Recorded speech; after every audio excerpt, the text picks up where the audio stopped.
Namaste. Namaste. Welcome Namaste. to the session.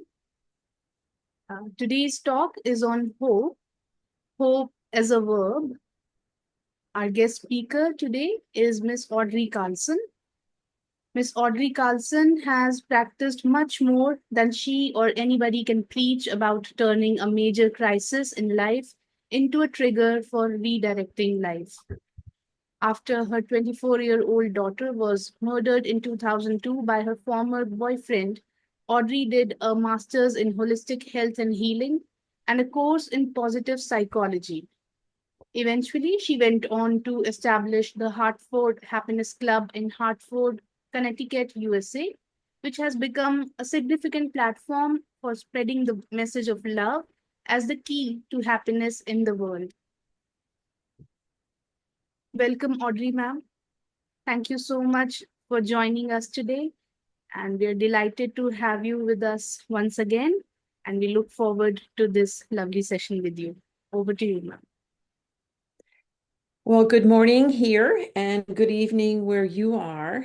And it is a pleasure to be here again and seeing your lovely faces and Ramesh. And how are you?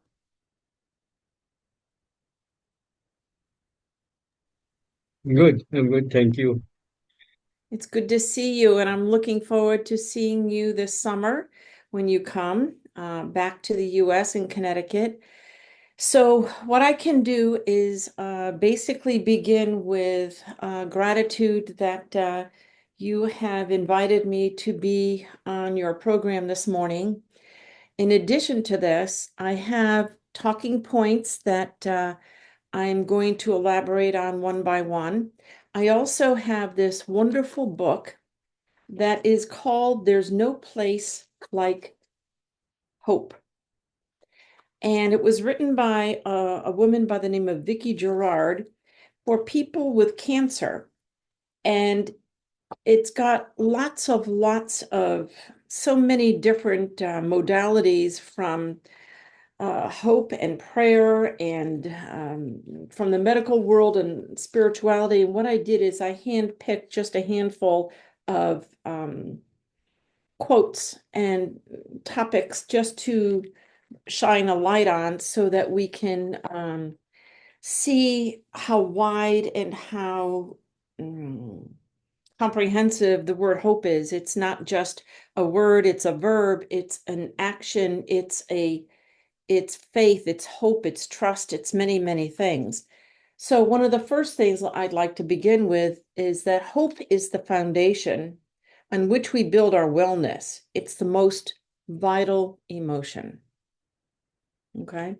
So the first talking point is many people say that we wish for, dream of optimism, and we anticipate and we want something to happen. And that word hope. And that word hope hangs in the air for many, many people because it means different things. For me, hope has always been linked with, or at least goes hand in hand with, unshakable faith for me, because without my faith, I feel that hope is not going to really get me anywhere. All right. And hope is that word that we need to put into action.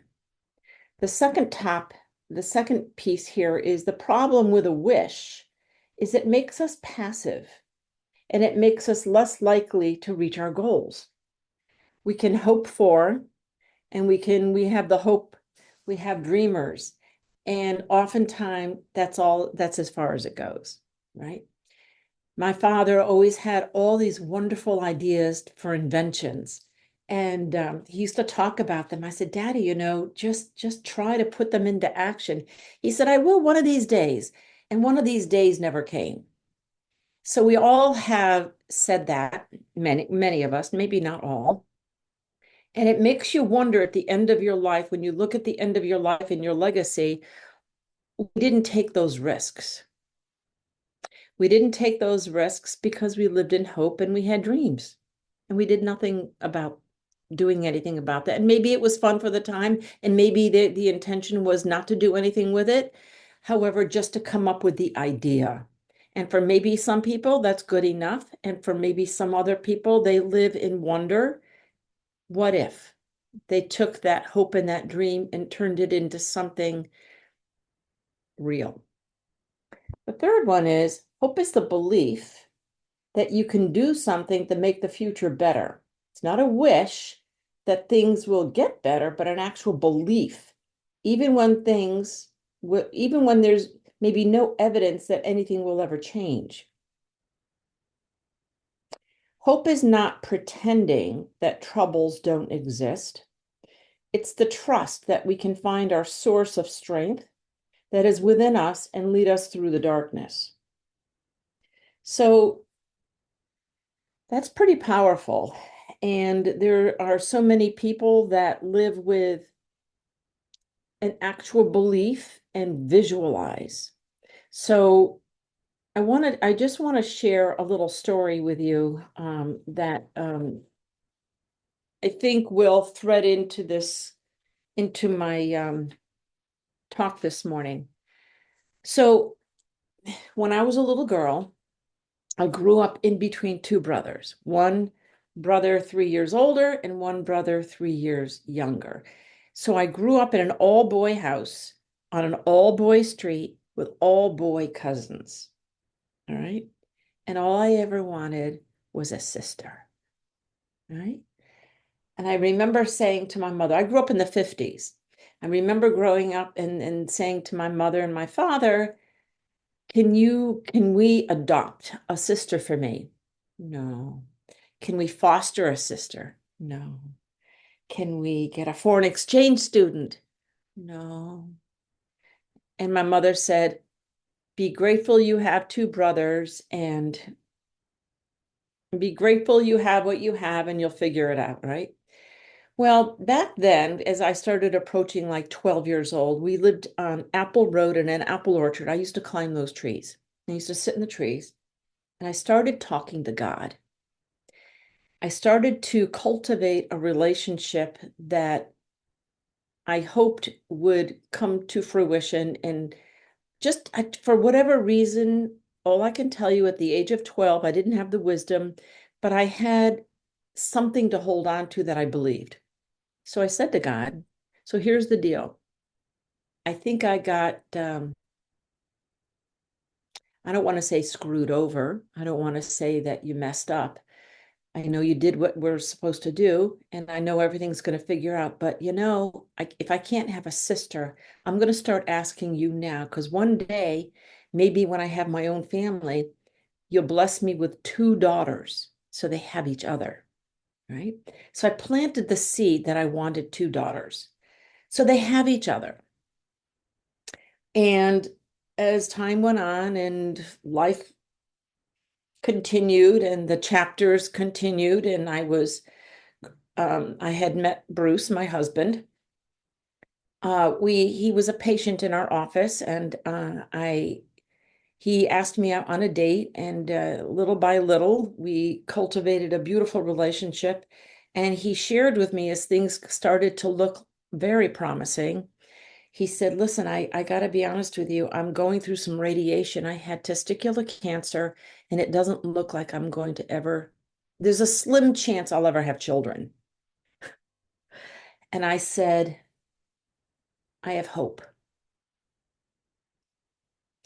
I asked God a long time ago for two daughters, and I don't know how we're going to do this, but if we have to adopt or find two daughters, two girls, we will. We're going to figure it out. And I'm not marrying you because you can or cannot have children. I'm marrying you because we love each other and we're going to figure it out together. All right. Well, 5 months later, we got married. Yeah, because we knew. I knew intuitively. I not only had hope, but I had faith. I had trust. We were on the same page ethically, morally, on every which way, and we knew we would grow together. And we went on this island called Tortola. And we didn't realize then, he got this wonderful place from a professor, that we would be on this island for 2 weeks and we would fish for our own fish. We'd find our own food, and I hoped and I believed, and there was no way anyone could tell me it was not going to be great. Well, we got monsooned off the island. However, guess what? We came home safe and sound, and I was pregnant. Okay, step one, the hope, the dreams, the faith, and the trust that I had that was unshakable came to be. Now, what was it going to be? A boy or girl? I don't know, but out came a little girl, Elizabeth. And guess what? A year later, I was pregnant again. The doctor back then went by heartbeats, and he said, I think it's a boy. You're going to have a boy. We painted her room blue and called her Todd, and out came another daughter. 2 daughters a year apart. My hope, my faith, my trust came to be.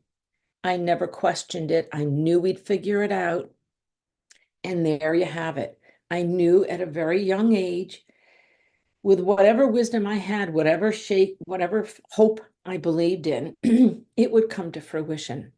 So it began to really settle in like roots, like into the earth, that I believed in the power of hope.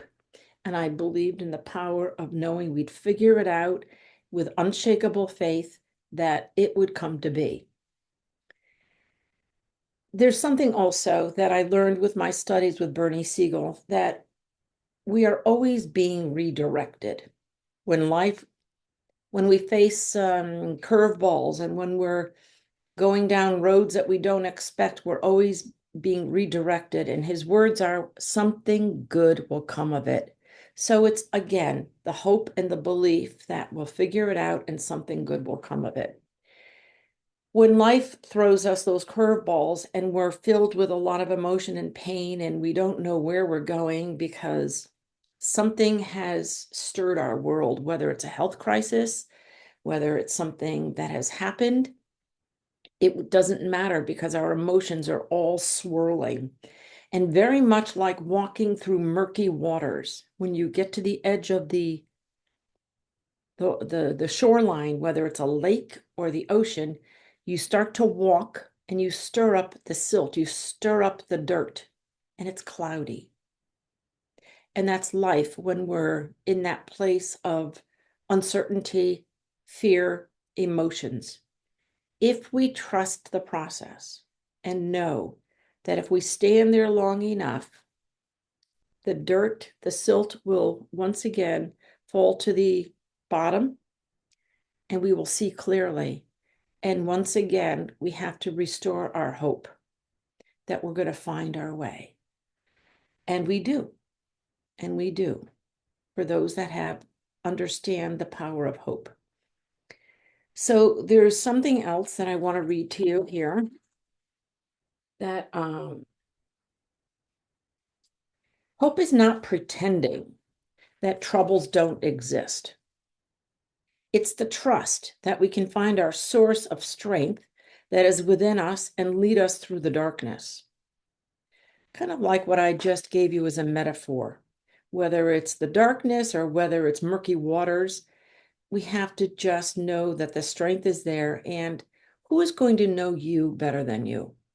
Nobody. And nobody can take your thoughts away, and no one can ever take your hope and your faith away from you. It's from within.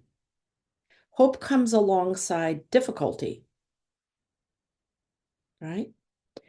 Hope and being open to discussing fears can foster hope. We discuss it, and we sometimes need to have quiet time to find our way. And oftentimes what I was recommended to do when I did my studies with Bernie, I don't know if I shared this with you before, again, all the answers we see come from within. And when we were troubled and we don't know if there is hope and how to find that hope, what was recommended for me to do would be to unplug, put my sneakers on, walk, just walk 30 minutes in one direction, or however long your feet can take you on a physical level, wherever you are in your world physically. For me, it would always be 30 minutes in one direction and 30 minutes back. Now, what I was told to do, Bernie asked me to breathe in and breathe out. Breathe in what I need, breathe in that trust, breathe in what I need, breathe out my fears. Look at the birds, look at the trees, look at everything around you. And one foot, another, and another, and another. And the answers can be found in nature. And if you're still struggling, you will find them from within, because again, no one's going to know you better than you. And if you unplug and you really just connect with nature, all the answers are there, right? I don't know if I gave you this metaphor that Bernie had me do some time ago. It's really beautiful. So I want to share that with you because I use it all the time because I walk a lot. And here we are in Connecticut, in New England, and it's spring. And even though we had a little dusting of some snowflakes this morning, the water once again has, the ice has melted and the water has found its way. He took me to a brook and Bernie, said to me, Audrey, I want you to tell me what you see. And I said, I see the water finding its way around the rocks, all different sizes in this brook. And he said, those rocks represent the obstacles in our lives. And the water represents life force. We are connected to nature. We oftentimes, not always, but often get stuck just in different times in our life. Just like the water freezes up in the winter, we get stuck. And we have to trust the process and never give up hope that the sun will come out. It will melt once again, all that ice. The water will find its way around those rocks. Now, those obstacles will always be there. They may be different sizes, different proportions. They may be in different places.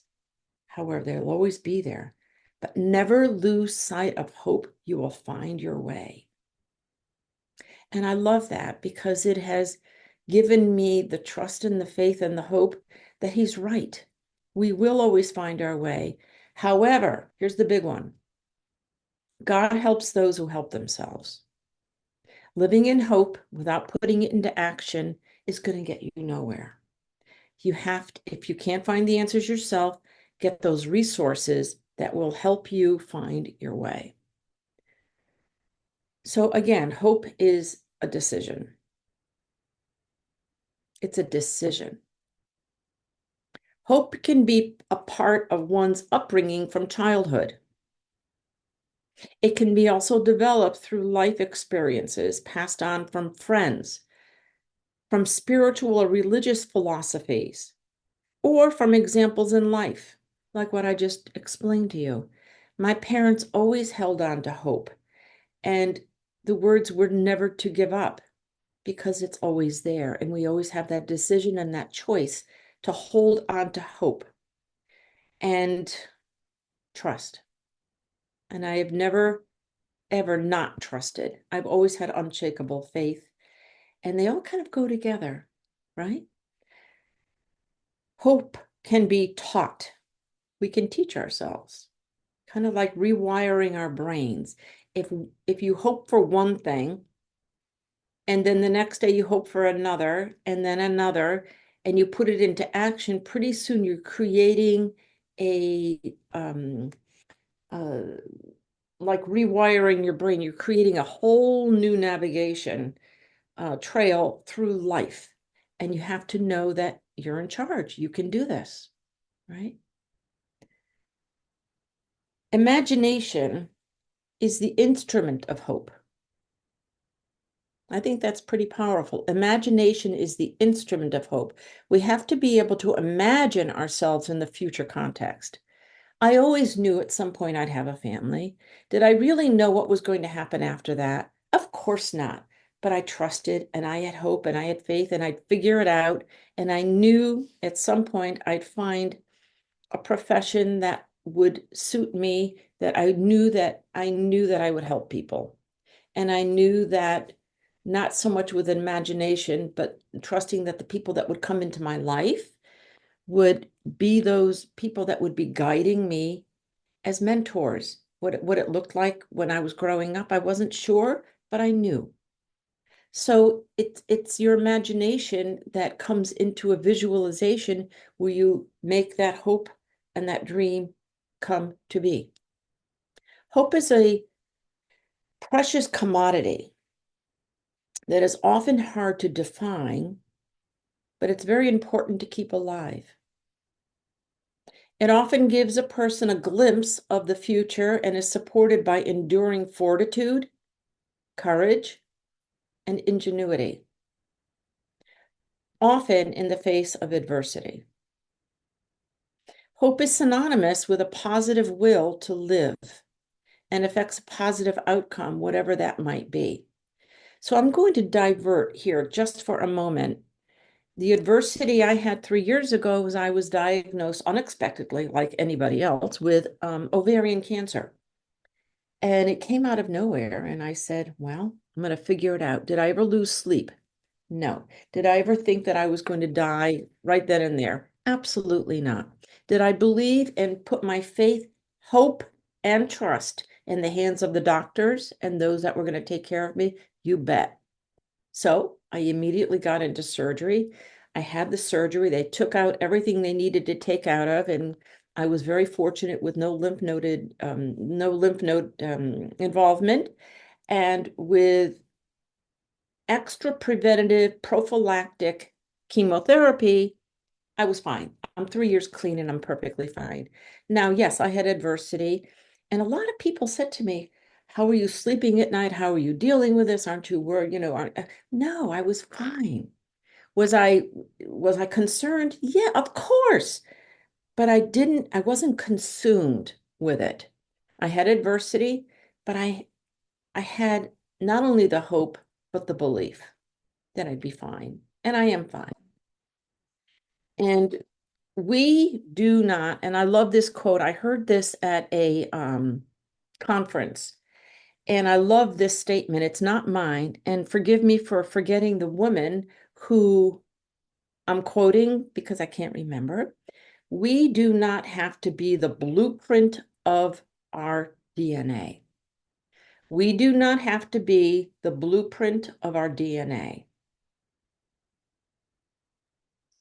So I had a BRCA test and I was BRCA negative, and I had my daughter see if she was BRCA, see if there was any forecast for her to have ovarian or any gynecological cancer, and she does not. So you have to be preventative. You have to take charge of your life, and you can rewire your brain and you can rewire your thoughts, and you can be anything and do anything you want in this world with the power of the hope, visualization, and you make it happen. And if you fail, you do it again and again and again. You never have to live with I should have, I could have, and I didn't, because you did. The message of hope is energizing. Bringing a conversation about hope is just a match to light the fire that's waiting to spark. Some people don't understand that there is hope. And unfortunately, we all know and live with those people who are doom and gloom. And sometimes, more often than not, you can reach those people and let them see that light, the light of hope. They are not alone. You're going to help them find their way, and you're going to teach them to help themselves. Remember, God helps those who help themselves. It's not just a word. You have to put it into action. And again, hope is about taking action. It's the foundation on which we build our wellness. It is our most vital emotion. It provides emotional strength. Now, let me divert for just a moment. We all know and have read, and in the world we live in, there have been prisoners, there are hostages that are being held. They never let go of hope. They find a way to hold on to even as thin as a piece of dental floss, the hope they're going to find their way, they're going to live. There are people that have been held in prisoners as prisoners of war, and they last years and years. Look at Viktor Frankl, who was a Holocaust survivor.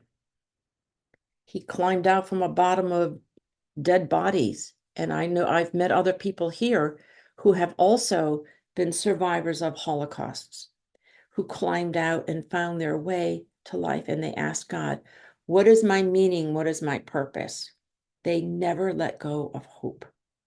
They found a way to hang on and to found a way through positivity and through their strong belief in whatever they believed in to never let go of that hope. Hope is often so silent, but what makes it so powerful is that it can surprise us at a moment's notice. It whispers, hold on, my love, hold on. We are separated from family, we're left alone, we're held prisoner, wherever that might be. And that inner voice, there's someone that we love that is telling us again and again, you can hear it as loud as can be, hold on. We're right here. You'll make it. Right? Hope is, people speak of hope as if it is this delicate, ephemeral thing made of whispers and spider webs. It is not. Hope has dirt on her face, blot on her knuckles, and the grit of cobblestones in her hair, and just spat out a tooth as she rises for another go. That reminds me, in some respect, of people that have spent their whole lives training for a race, training for that gold medal. How many times they have tumbled and fallen and had to climb their way out of the dirt one more time, get through the injuries again and again, because they believed with their whole life of training for whatever it is, whether it's a race or finding their way through a cancer diagnosis or finding their way through failure and disappointment and divorce and the worst of the worst, that without a tooth and with dirt in their nails, they're going to get up again and again, and they're going to never let go of hope. That's powerful because it affects everybody in any aspect of their lives. There is no such thing as false hope. You either have hope or you don't. Bernie Siegel said, now we're going back to cancer diagnoses, and I've read a number of his books and did my studies with him, and I love this, and it's not, and it's Bernie Siegel at his best with his quick wit, his humor, and his very direct words. Until you're dead, don't act like you're dying.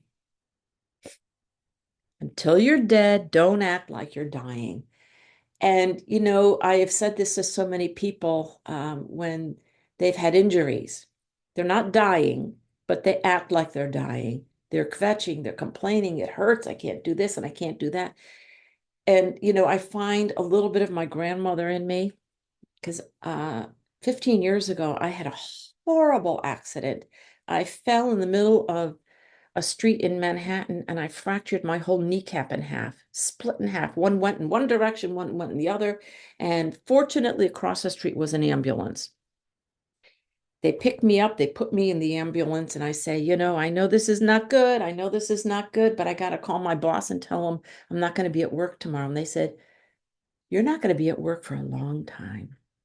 And I started complaining and really say, oh my God, I'm not going to walk for months and this and that. And the inner voice, here's what I heard my grandmother saying, Audrey, it could have been worse. You could have broken both knees.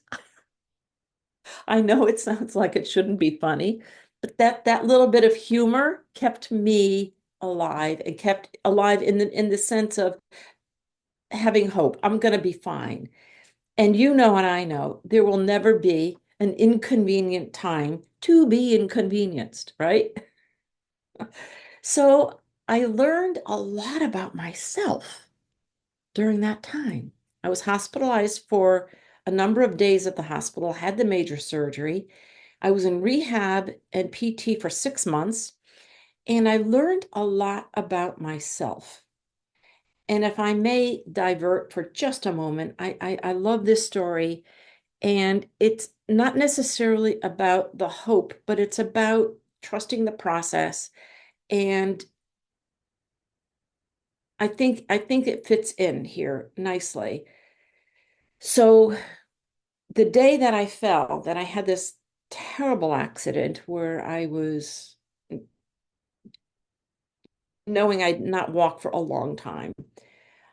It was hours before I was leaving my job in Hartford to come home to drive with my husband to Manhattan for his post-op. He had prostate cancer for his post-op surgical check. Okay. I'm leaving work, and in my head, it was going into spring. It was January.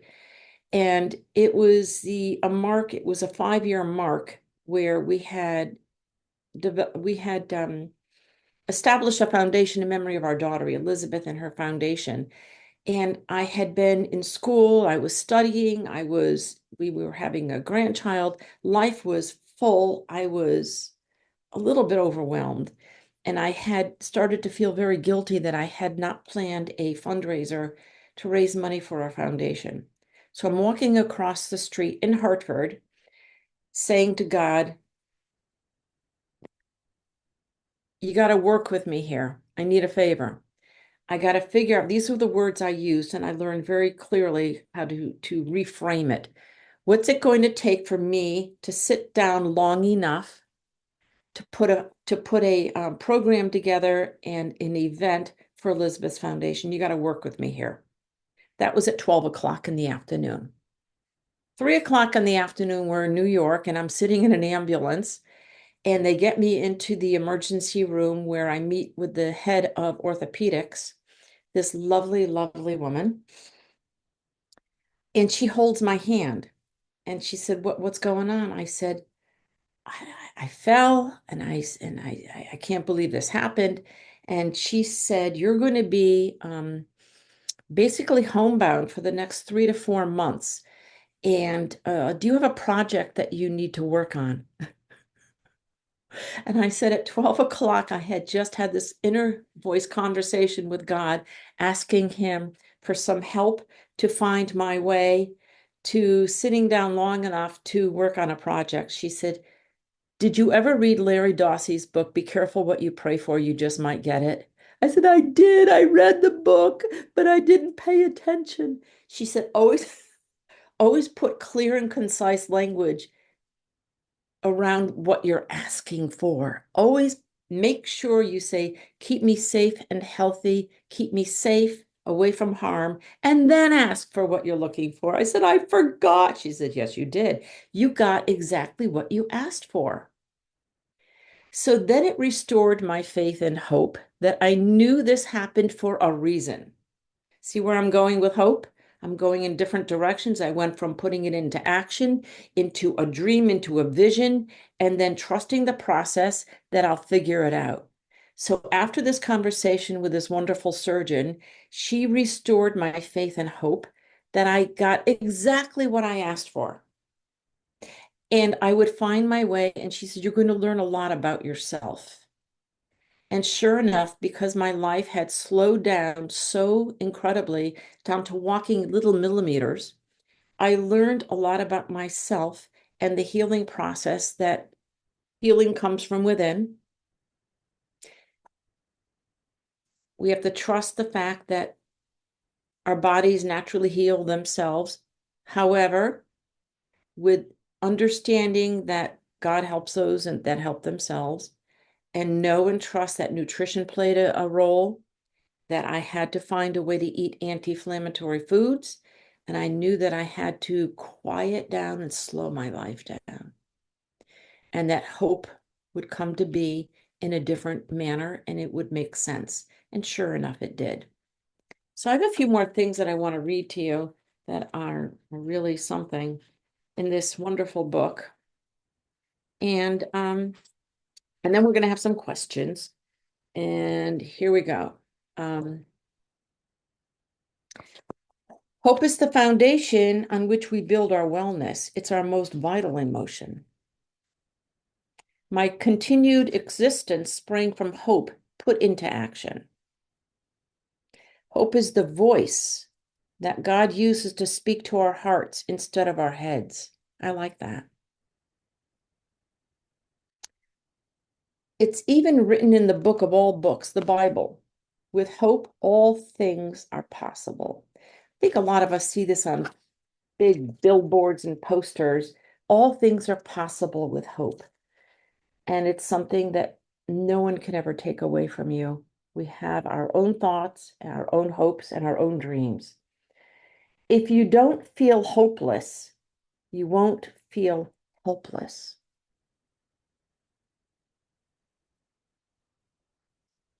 God lit a candle of hope for each of us. It's not waiting in a window somewhere or around a bend. He lit it right inside of us so that we need not to ever live one moment without it. Hope and positivity are two different things. You can have hope and not be positive every single day. But you can't have a single moment of positivity without hope. I like that. And there's no such thing as false hope. Hope is not a product, but a process. Hope is not contingent on any outcome. It just hangs there, it lingers, it's there, and it never goes away.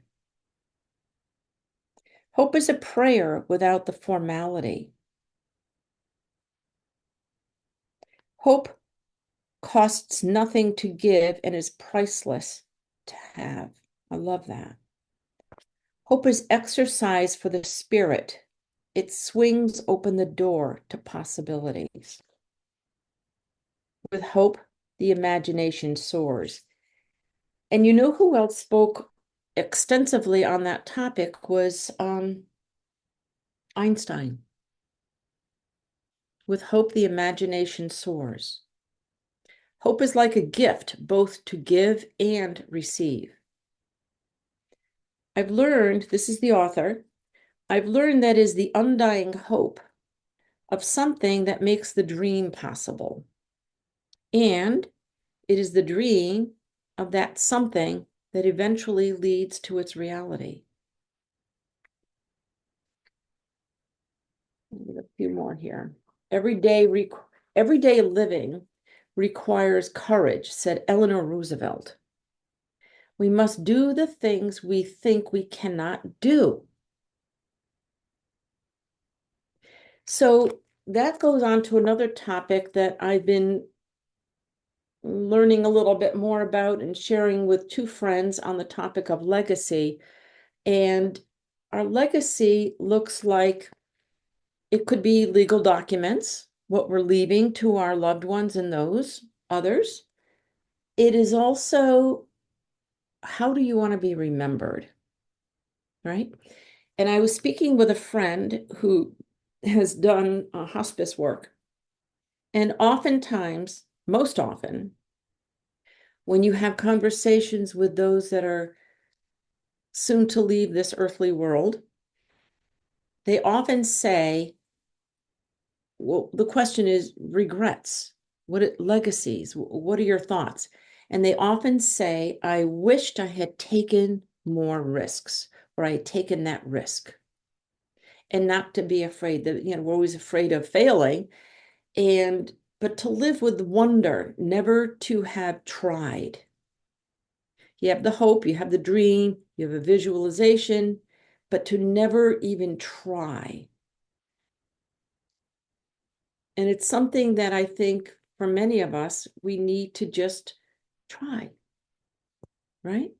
Because we can try. Okay, there's another one here. and it's under the topic of faith and prayer. Never forget that you have a toll-free, never busy, direct line from your heart to God's ear. All right? And the author says, as her mother said, God never takes his phone off the hook. So what I'd like to do, we have some time to perhaps engage in conversation and perhaps share some other people's stories or maybe comments that we can engage in conversation. And I'd like to open it up to anyone who might like to have something to share or comment on what I've just shared with you.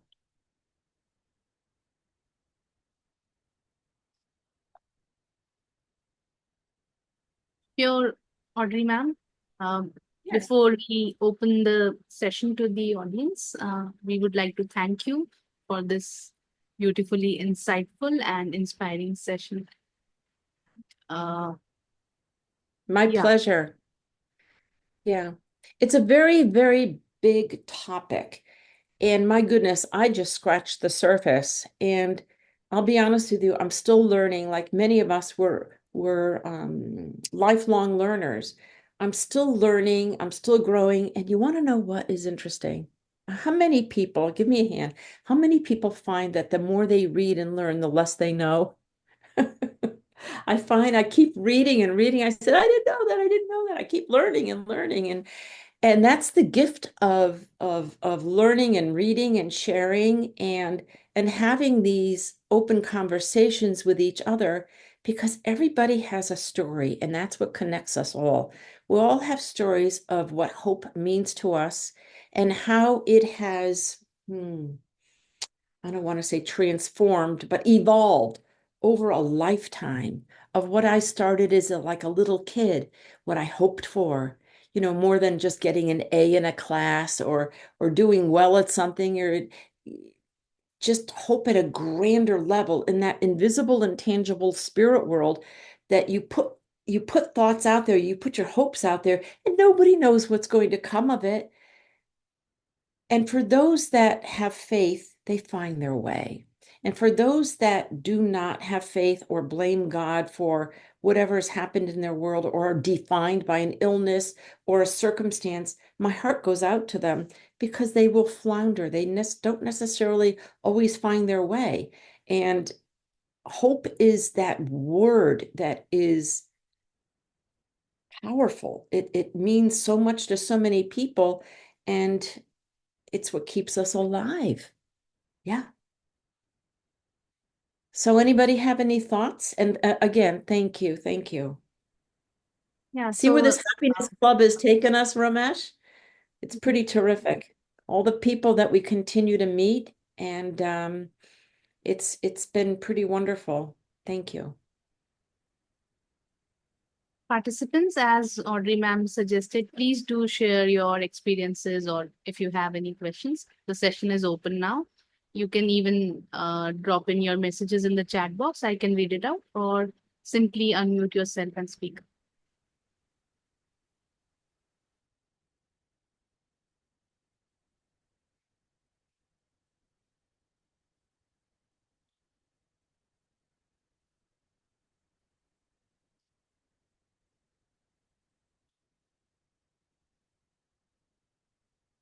Do you think it's late in the day and people are just getting tired and they want to go to sleep?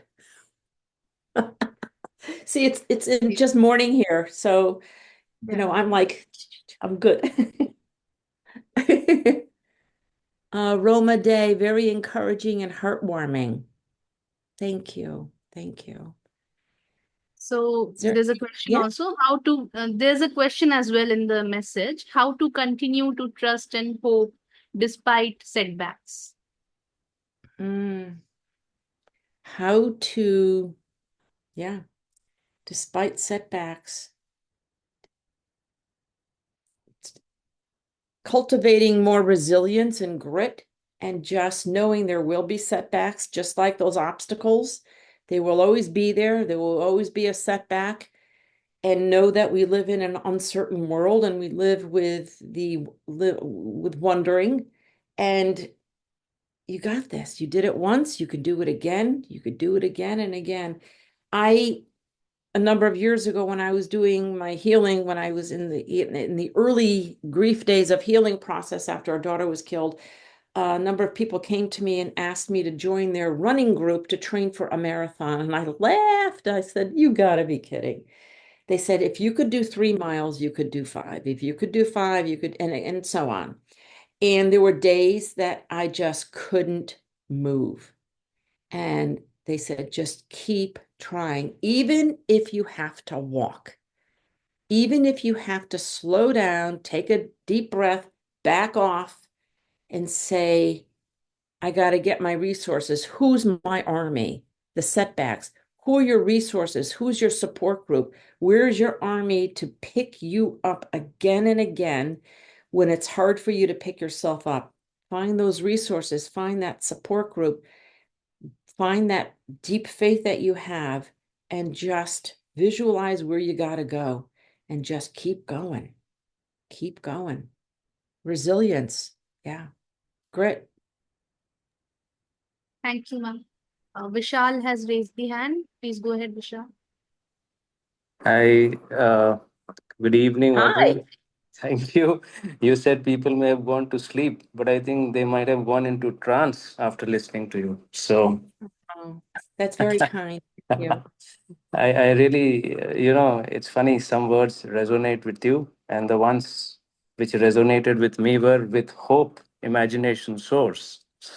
Uh, it got me thinking, from how does one generate hope? And I thought probably will is something that is, will is something which cannot be granted by God, Will has to come from within. And through will, hope comes, and through hope, imagination. And got me thinking, what is the purpose of life? And how does one bring meaning to life? Uh, Meaning can come through various philosophies. Different kinds of people will have different methodologies of bringing meaning. But uh, in any case, uh, whichever method or philosophy you use, I think hope will to hope, not will to life. I'll not say will to life, as Schopenhauer said, but will to hope. I think that will be a new mantra, maybe. Will to I'm hope. writing it down. I'm writing it down. I love that. Uh, And free will, it is the will. I love uh, what you're saying. That's uh, that's right on point. the reason is I always think that anything that we speak or anything that we do should be of value to the most miserable person on earth. It's all good to say a billionaire, go into meditation, you'll find happiness, and probably he will find peace. But how do I convey to the most miserable person, the most poorest person, the most diseased person on earth, that you follow my philosophy and you will find peace? That's a question I've been grappling with. So what is the most, is there a philosophy of everything, like we say, the science of everything, the theory of everything? Is there the knowledge of everything that will make even the most miserable person on earth find peace and find meaning in life? These are my thoughts. That's all. No, I love that. It's interesting because I've had some of those same thoughts. And I have in my life, I've had two circumstances where I had to grapple with that. The people that are miserable, the people that like to be defined by what has happened in their life. They're just miserable people. They're not nice. I don't want to say necessarily they're evil, but you want to vote them off the island.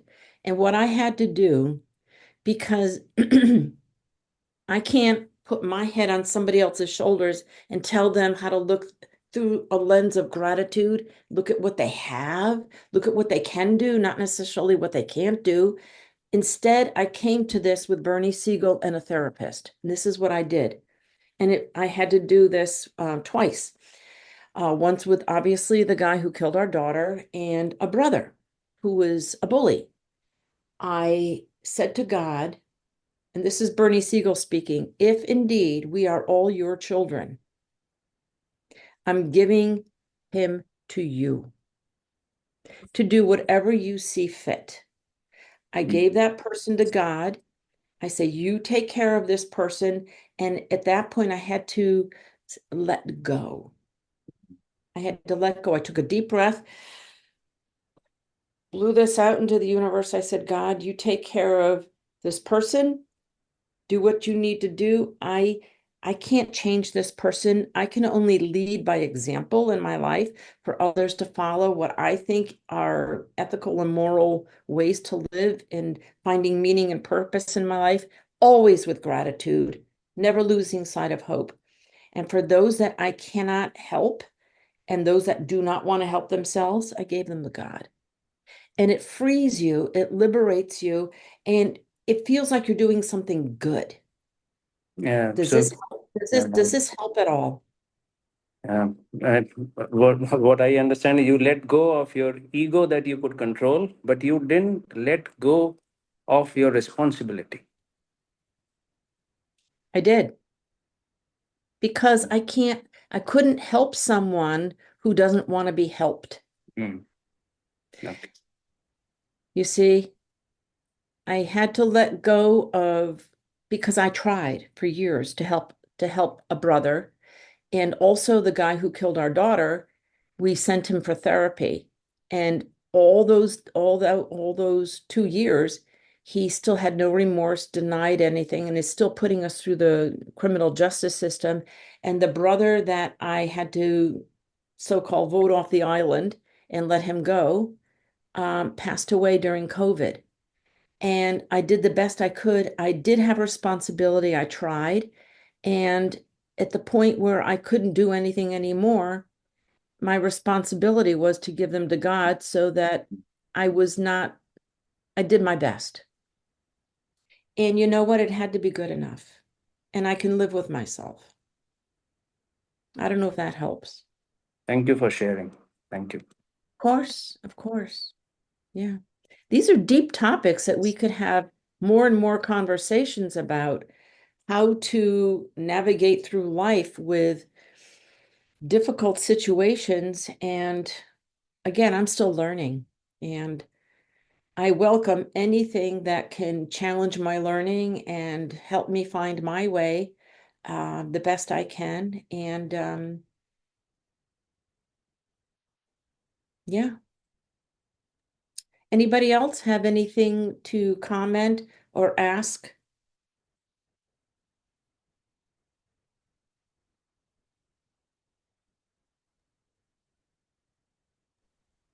Thank you, Audrey, for the every time I hear you, it's like hearing a very power-packed session. Your talks are very positive and they really fill up someone with a lot of hope and, um, positivity.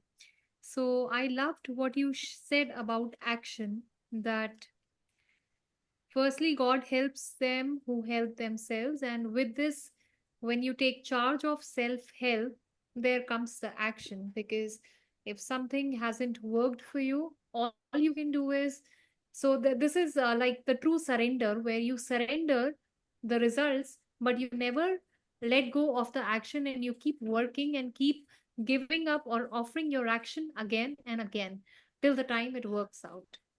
So yeah, I mean, and also as you shared when we put our thoughts into visualization, and it's like putting up a hope in form of a word or in form of a picture, and it starts happening. And I have been seeing that happen in my life, and the more I see that happen, the more that feeling of surrender find its rooting, and it becomes more and more concrete. So you know that you have that belief that there are strong powers in the universe that are holding you. The more you feel held with that, that change. So thank you. Yes. Thank you for your kind words. And I appreciate your speaking. And we're all in this together. We're growing and we're learning. And it's ongoing. Yeah. It's kind of like ing on the end of healing. It's ongoing. Grief transforms us all. Our disappointments, our failures, we're always learning and we're always healing and we're always being transformed, evolving into a higher being. And hopefully we can say we did the best we could and be happy with that. You know, Tal Ben Shahar, who I did my positive psychology studies with, said two things. Give yourself permission to be human. The second thing he said, that I have it on a little quote on my bulletin board downstairs, he wrote, when you appreciate the good appreciates. When you appreciate the good appreciates. And that's true. And you can apply that with hope. It's never ending. It's forever and ever and ever. You know, it would be nice to have a conversation about that I've lived in wonder about on a totally different topic, if I may, because we can come back and have a conversation about this because I want to learn, because it's something that I've always wondered about. The word infinity. When we talk about the world we live in, the galaxies, the fact that there's no end. No end. We live in a world of finite. The end of this, the end of that, and we finish this, we finish up, whatever it might be. There's boundaries, there's endings, there's, frameworks. Yet we live in a world where the galaxies are infinite and forever and ever. And if anybody knows anybody out there that would like to talk about that and put some clarity around there for me to give me something that I can understand, that'd be great. I know I changed the subject, but I just thought as long as we're just talking and we're surrounded with people that want to learn and have interest in the unknown or wonder, I would love that. Thank you for gratitude for sharing. My pleasure. Thank you for having me. Thank you. Abhijit ji shares his thoughts. He says, possibly, as it appears, is that hope is reinforced when the motive is broad beyond just for self. Joy also joins in. Thank you. Yeah, I love that. Dr. Bijlani, sir, I request you to share your thoughts, please. Thank you.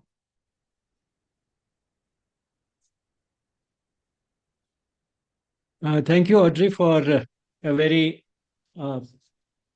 thought-provoking as well as inspiring session, which was coming straight from the heart based on so many stories of in your life.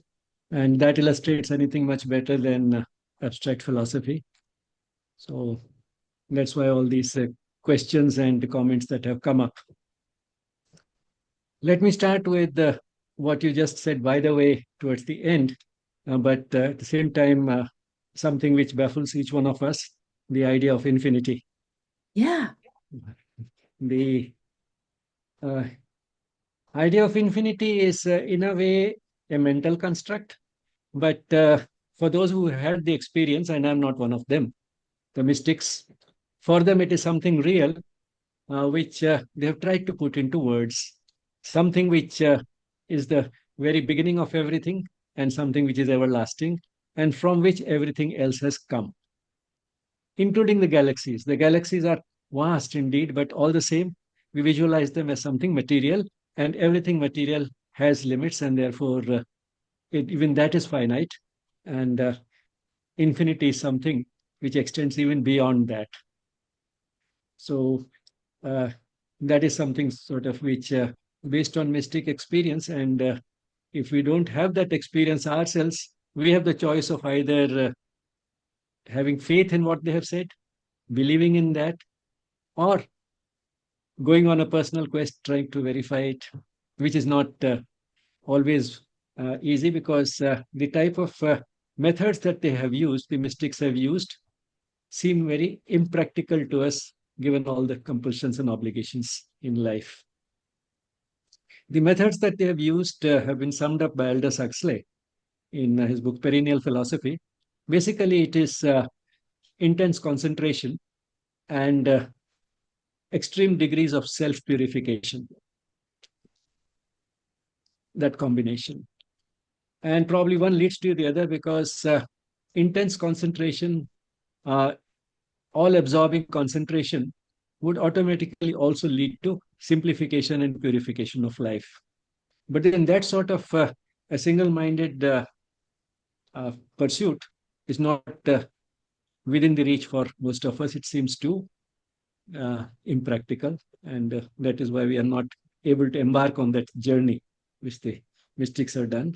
And this is one situation where, in fact, one is completely consumed by that passion, by that aspiration that I must know the answer, which is quite in contrast with a gem that you mentioned during your session, that yes, even something goes wrong, of course I'm concerned, but not consumed. That was indeed a gem, because if we get consumed, then that leads to despair, which is just the opposite of hope. So it is concern that goes with hope, and hope is closely tied to prayer and an aspiration. They are very closely related, because if I have hope, on one hand, I try to do what I can for the hope to materialize, but knowing that my efforts are limited, my capacities are limited, I also pray. And while prayer has can have many components, here the prayer is about asking for something, asking what I want, and aspiring to it. But then one fully knows that while all prayers are answered, they may not be answered in our time and in our way. And therefore, that is sort of something that leeway or that possibility has always kept to be open.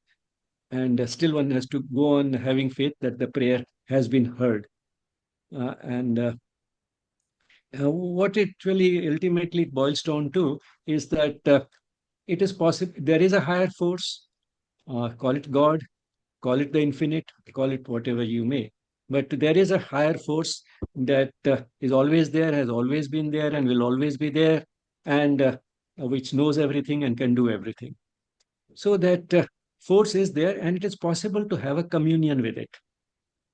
So it's possible to communicate with it. Communion is essentially a combination of communication and union. That is to feel one with it and to be able to communicate.